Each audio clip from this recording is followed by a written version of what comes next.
नमस्कार news India, आप देख रहे हैं, मैं आपके साथ सागर मिश्रा। स्वागत है आप सभी का हमारी खास पेशकश में, जिसका नाम है किसका गढ़ होगा छत्तीसगढ़।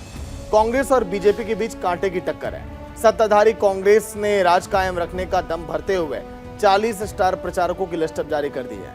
लिस्ट में मल्लिकार्जुन खड़गे, सोनिया गांधी, राहुल गांधी और भूपेश बघेल का नाम शामिल है। कांग्रेस ने जहां पहले लिस्ट में नए चेहरों को मौका दिया, तो वहीं कांग्रेस की दूसरी लिस्ट में 53 प्रत्याशियों की लिस्ट में 9 विधायकों और 1 पूर्व मंत्री का टिकट भी काटा गया। कांग्रेस ने 90 में से 83 सीटों पर उम्मीदवारों की घोषणा कर दी है और तीसरी लिस्ट की अब तैयारी में जुटी है, लेकिन अभी भी रायपुर, उत्तर महासमुंद, सरायपाली, कसडोल और बैकुंठपुर, सिहावा और धमतरी सीट पर प्रत्याशियों के नामों पर पेच अभी फंसता हुआ दिखाई दे रहा है। वहीं बीजेपी ने अब तक 86 प्रत्याशियों की लिस्ट अब जारी कर दी है और बाकी 4 सीटें बेमेतरा, बेलटार, कसडोल और अंबिकापुर पर घमासान अभी जारी है। उम्मीद ये जताई जा रही है कि बीजेपी बाकी 4 सीटों पर प्रत्याशियों की घोषणा का सस्पेंस अब जल्द ही खत्म करने वाली है। लेकिन देखने वाली बात होगी कि क्या इस बार बीजेपी चुनावी दांव खेलते हुए किन दिग्गजों का टिकट काटती है और किसे मौका देती है। छत्तीसगढ़ में इस बार 2 चरण में चुनाव होने वाले हैं। पहले चरण का चुनाव 7 और दूसरे चरण का चुनाव 17 नवंबर को होगा और 3 दिसंबर को तस्वीरें साफ हो जाएंगी, नतीजे सामने आएंगे कि छत्तीसगढ़ की कुर्सी पर कौन बैठेगा। आज के दिन इसी पर हम चर्चा करने वाले हैं और तमाम मेहमानों का पैनल होगा हमारे साथ। कांग्रेस प्रवक्ता सुरेंद्र वर्मा, बीजेपी सांसद सुनील सोनी, क्या कुछ कहा उन्होंने, पहले वो भी आप सुनिए। 90 में से 83 विधानसभा सीटों के लिए कांग्रेस के प्रत्याशियों की घोषणा हो चुकी है। कांग्रेस और भाजपा में मूल अंतर यही है, कांग्रेस में प्रक्रिया ब्लॉक स्तर पर शुरू होकर सभी नामों पर सभी कार्यकर्ताओं को अवसर मिला, पारदर्शितापूर्ण प्रक्रिया अपनाई गई। वहीं भारतीय जनता पार्टी में सिर फुटअव्वल है, हिनायतवाद है। अमित शाह 3-4 नेताओं के कहने पर, 3-4 नेताओं के सलाह पर पूरी सूची जारी की गई है। बाहर के आयातित प्रत्याशियों को थोपा गया है और जिस प्रकार से प्रत्याशी चयन के बाद में भारतीय जनता पार्टी में सिर फुटअव्वल है, लोग राशन पानी लेके भाजपा के कार्यालय में बैठे हुए हैं, तो ये अंतर विरोध दर्शाता है कि भारतीय जनता पार्टी में अपने ही नेता और कार्यकर्ताओं के हक का गला घोटने की परंपरा है। देखिए, भाजपा का कोई सीट तो इसलिए हम तो सबसे पहले टिकट डिक्लेयर किया, तो 4 सीटें बची वो आजकल में जो है वो भी डिक्लेयर हो जाएगी। और ऐसा कुछ नहीं है, भारतीय जनता पार्टी का कार्यकर्ता अपना काम चालू कर दिया। हम तो कमल हमारा प्रत्याशी है और हर सीट पे हम बहुत पहले से काम चालू कर दिया और हम जीत कर आएंगे। बड़ा दम ठोकने वाली 6 सितंबर के होगा, 13 सितंबर के होगा, अता पता नहीं था उसका। तो इस पे बहुत ज्यादा बोलना जो है वो विश्वसनीयता या कांग्रेस के लोग ही नहीं मान रहे, तो मैं कह रहा हूँ। तो चलिए अब चर्चा की शुरुआत करते हैं। अनुभव शुक्ला, प्रदेश प्रवक्ता कांग्रेस के, अनिल पुसतकर, स्टेट हेड मध्य प्रदेश छत्तीसगढ़ के, Amarjeet Chhabra, media panelist BJP के। चर्चा की शुरुआत में सबसे पहले सवाल अनुभव जी आपसे, जो स्टार प्रचारकों की लिस्ट जारी की गई है, क्या लग रहा है कि अब छत्तीसगढ़ में एक बार फिर आप लोग सत्ता में बने रह सकते हैं क्या? क्योंकि बीजेपी जो है 15 साल जो बेहतर काम किए उसका बार बार देखिए यहाँ पर आकलन करके गिनवा रही है और कंपेयर कर रही है आप लोग के 5 साल के कामों से।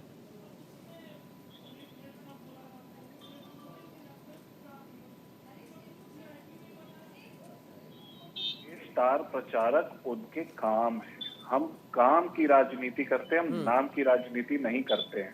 हमारा स्टार प्रचारक पिछले 5 साल का जो सुशासन हमारा रहा है, जो कल्याणकारी योजनाएं हमारे सरकार ने लाई हैं, चाहे किसानों के लिए हो, चाहे दलितों के लिए हो, चाहे पिछड़ों के लिए, चाहे आदिवासियों के लिए, चाहे महिलाओं के लिए, चाहे युवाओं के लिए, जो कल्याणकारी लोक कल्याणकारी योजनाएं हमने लाई हैं, उनको जनता को बेहद लाभ पहुंचा है और जनता हमसे कनेक्ट करती है, हमसे जुड़ती है।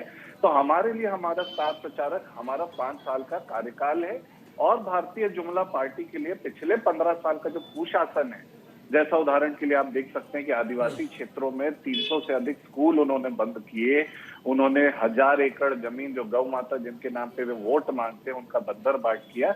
इस प्रकार का जो कुशासन भारतीय जनता पार्टी का पिछले 15 साल का रहा है, जनता उससे त्रस्त होकर त्राहिमाम कह के पिछले चुनाव में बदलाव ला चुकी है और उस बदलाव के साथ पार्टी के साथ जनता आज भी है और यही बदलाव यही आगे बढ़ता हुआ आपको दिखेगा जब 75 पार का नारा जो कांग्रेस ने दिया है वो इस बार पार करके मुख्यमंत्री जी भूपेश बघेल जी के नेतृत्व में हम दोबारा सरकार बनाएंगे। जी अनिल जी हमारे स्टेट हेड है मध्य प्रदेश छत्तीसगढ़ के। अनिल जी क्या लग रहा है जो आज लिस्ट जारी की गई और जिस तरह से उम्मीदवारों के नामों का ऐलान किया जा रहा है, कुछ भिन्नता नजर आ रही है सर सन 2018 के कंपेयर में? तो कांग्रेस के पास उतने ही हैं और स्टार प्रचारक तो कांग्रेस के लिए जो कायदे से कहा जाए तो यहाँ पे अकेला भूपेश बघेल है। भूपेश बघेल के अलावा और जो है बाकी जो नेता यहाँ के स्थानीय नेता हैं उनकी छवि ऐसी नहीं है और ना उनके पास बोलने की वो कला है और ना वो पब्लिक की नब्ज समझते हैं। तो उनके अलावा अगर कहें तो फिर केंद्र से राहुल गांधी और प्रियंका गांधी ही जो है स्टार प्रचारक बचते हैं। बाकी तो स्टार प्रचारक उनके कोई बहुत खास कारनामा करिश्माई दिखते नहीं है। हाँ, स्टार प्रचारकों के मामले में बीजेपी थोड़ा सा प्लस है क्योंकि केंद्र में उनकी सरकार है, फिर कई राज्यों में उनकी सरकार है।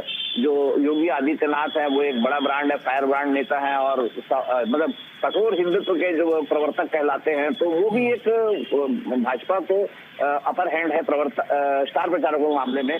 लेकिन जो सूचियां अटकी हुई है दोनों ही पार्टी उससे उलझ रही है।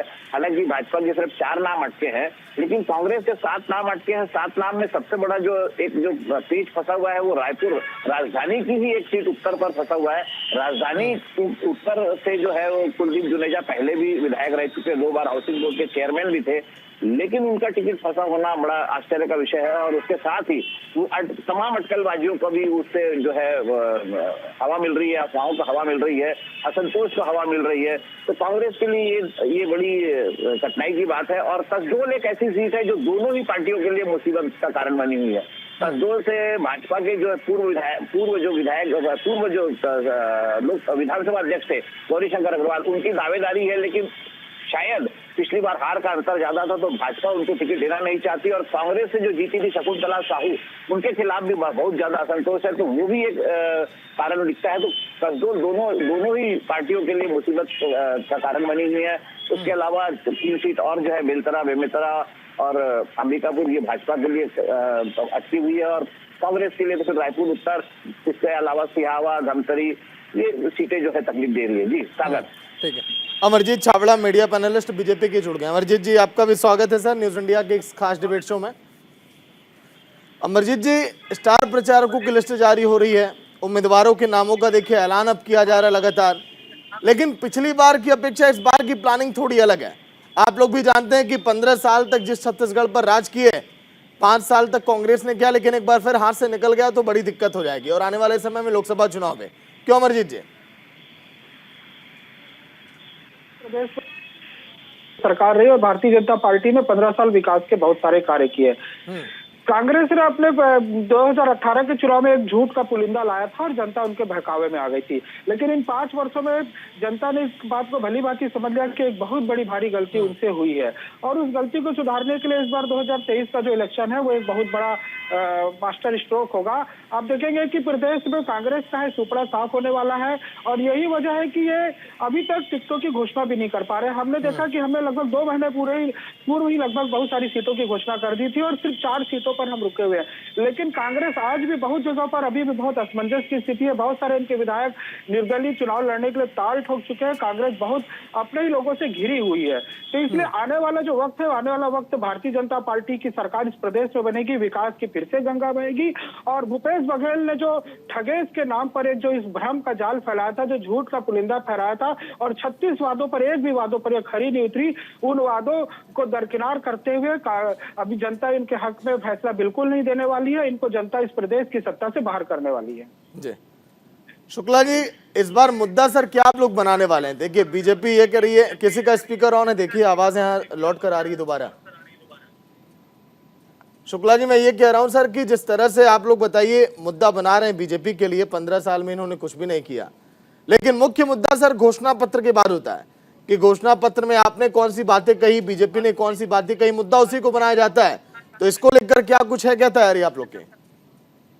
देखिए बिल्कुल ठीक कह रहे हैं आप। मैं और आपके माध्यम से इस प्रदेश की जनता को याद दिलाना चाहूंगा कि 3 संकल्प पत्र जो भारतीय जुमला पार्टी ने लाए हैं, 2003 में उन्होंने वादा किया था कि दाल भात सेंटर खोलेंगे, प्रत्येक आदिवासी परिवार को एक गौ माता देंगे, प्रत्येक आदिवासी परिवार में एक नौकरी देंगे। उन्होंने वादा किया था कि हम दाल भात सेंटर खोलेंगे, बेरोजगारी भत्ता देंगे। 15 साल हो जाने के बाद भी उन्होंने अपने वादे पूरे नहीं किए। हमारी सरकार ने 36 वादे जो किए थे उसमें से 34 वादे हमारी सरकार ने पूरे किए हैं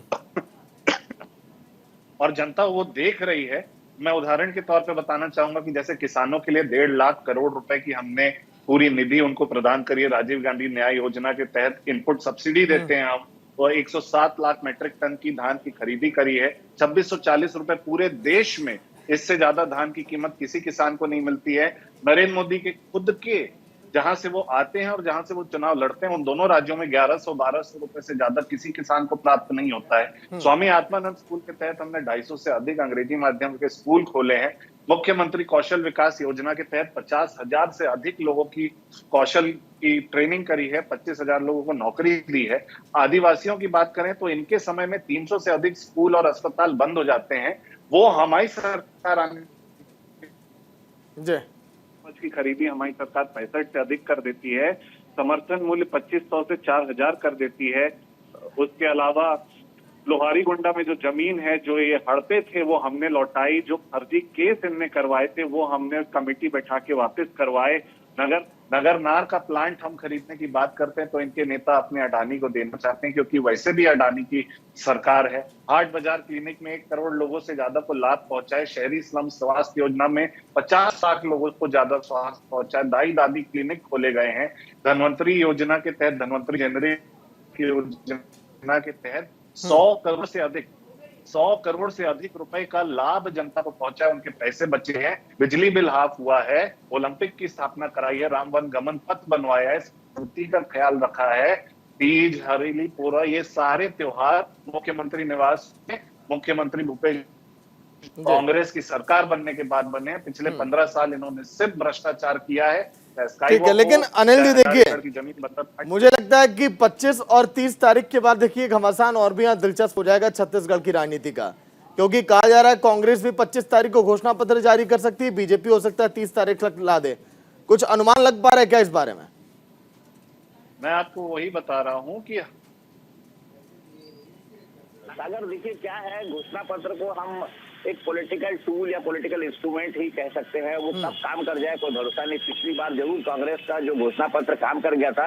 इसके अलावा घोषणा पत्र तो उसकी जो वैलिडिटी होती है वो चुनाव तक होती है, उसके बाद वो एक्सपायरी डेट में चला जाता है, पता नहीं कहाँ होता है। लेकिन चुनाव जो पिछला जो चुनाव था उसमें घोषणा पत्र जो था वो एक बहुत इंपॉर्टेंट रोल प्ले कर गया था कांग्रेस के लिए। कांग्रेस में जो किसानों के लिए जो एमएसपी की जो बात की गई थी वो एक बड़ा एक मास्टर स्ट्रोक था, वो क्लिक कर गया था। और उस एक क्लिक ने कांग्रेस को जो है अभूतपूर्व सफलता दिलाई। अभूतपूर्व आप मान के चलिए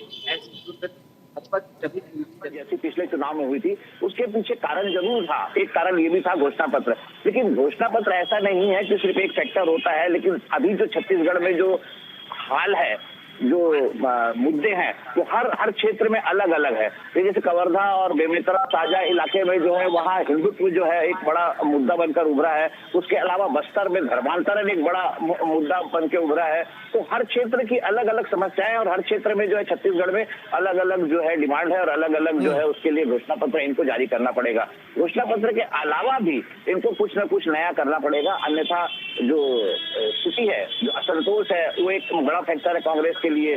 बीजेपी के लिए भी जो है एक्टिवेशन जो है वो लेट मोड में था। पिछले 4 साल वो सोए रहे, 5वें साल जो आके वो इलेक्शन मोड में आए हैं।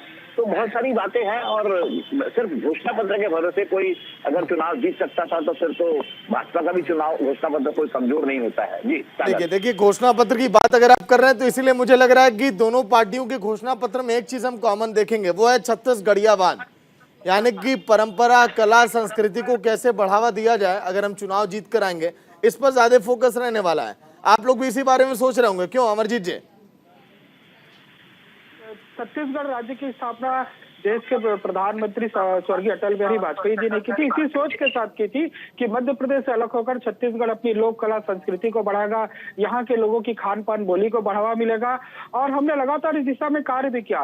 हम देखेंगे आजादी के इन कई वर्षों के बाद भी छत्तीसगढ़ बहुत ही पिछड़ा रहा है और कांग्रेस ने कभी भी इस दिशा में कोई प्रयास नहीं किया कि छत्तीसगढ़ का विकास हो, छत्तीसगढ़ अलग राज्य बने, छत्तीसगढ़ में अलग उनकी सत्ता हो और छत्तीसगढ़ में लोगों के हक के लिए बात की जाए। लेकिन इस बात को यदि किसी ने उठाया तो भारतीय जनता पार्टी ने उठाया और भारतीय जनता पार्टी ने पृथक राज्य का गठन करके ही छत्तीसगढ़ राज्य को आगे बढ़ाने का, यहाँ की लोक कला संस्कृति को आगे बढ़ाने का कार्य किया और निश्चित ही आने वाला हमारा चुनावी घोषणा पत्र भी इन्हीं सब चीजों से रहेगा। आगे भी हम छत्तीसगढ़ के विकास के, यहाँ की लोक कला, बोली और संस्कृति के विकास के लिए लगातार कार्य करते रहेंगे।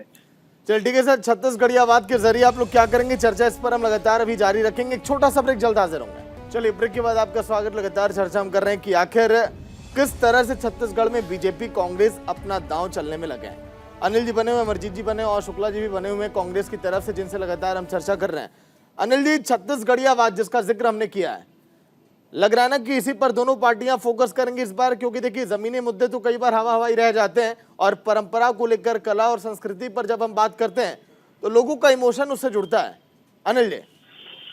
नहीं, इसमें कोई शक नहीं है और ना केवल कांग्रेस, भाजपा ने भी इस पर फोकस किया था, लेकिन भूपेश बघेल जो है उन भाजपा की तुलना में ज्यादा लोगों से कनेक्ट कर पाए, चाहे वो फुगड़ी का मामला हो, चाहे वो गेड़ी का मामला हो, चाहे वो सोटा हाथ में जो चाबुक खाते हैं वो उसका मामला हो, या चाहे नदी में जाके बुलान मतलब डाइव करने का मामला हो।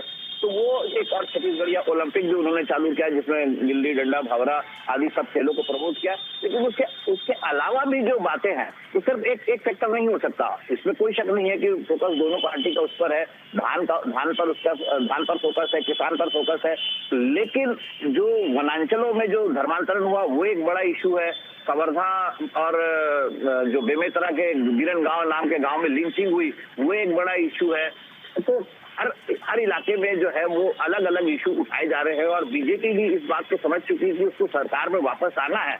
अगर वो सत्ता वापस चाहती है, जैसे कांग्रेस को बहुत जो थम्पिंग मेजॉरिटी मिली थी उससे छीनना है, तो वो उसको बहुत ऑफेंसिव होना पड़ेगा और हर इशू पे फोकस करना पड़ेगा और वो कर रही है, वो भाजपा कर रही है। भाजपा जो है कवर्धा क्षेत्र में जो है हिंदुत्व में लौट चुकी है, बस्तर में वो वनांचलों में जो है धर्मांतरण की ओर जा रही है।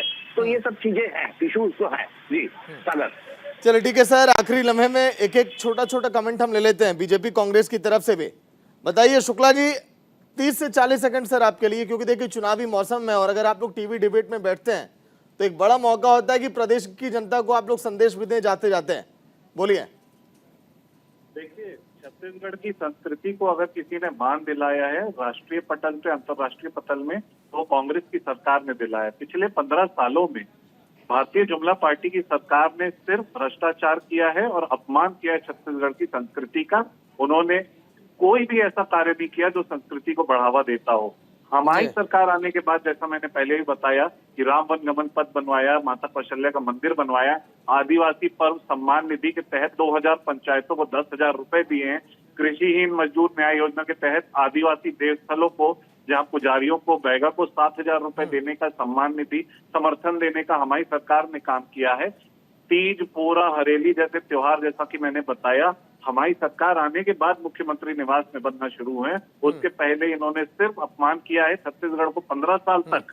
जैसा ठीक है, चलिए अमरजीत जी आपके पास सर 30 सेकंड, सर वक्त कम है। अमरजीत जी बोलिए। जी, तीजा पोरा इस प्रदेश में पहले भी मनाया जाता था, कोई भूपेश बघेल जी के आने के बाद मनाना नहीं शुरू हुआ। यह जरूर हुआ कि जो मुख्यमंत्री निवास पहले लगातार लोगों के जन दर्शन के लिए खुला रहता था, 3 साल इन्होंने उस मुख्यमंत्री निवास के दरवाजे चारों तरफ से बंद कर दिए और वहां पर साल में एक बार तीजा पोरा मनाने के लिए खोलते हैं। साहब, यदि त्योहार बनाना है तो लोगों के दुख दर्द पे भी आपको नजदीक। चलिए अमरजीत जी, 30 सेकंड सर, ये वक्त था अपनी बातें रखने का, बीजेपी का संदेश देने का, आप उसमें भी आरोप लगा रहे हैं। शुक्रिया अमरजीत जी आपका, शुक्ला जी आपका, अनिल जी आपका शुक्रिया इस चर्चा में शामिल होने के लिए। तो किसका गढ़ छत्तीसगढ़ में आज के लिए इतना ही। देखते रहिए न्यूज़ इंडिया। नमस्कार।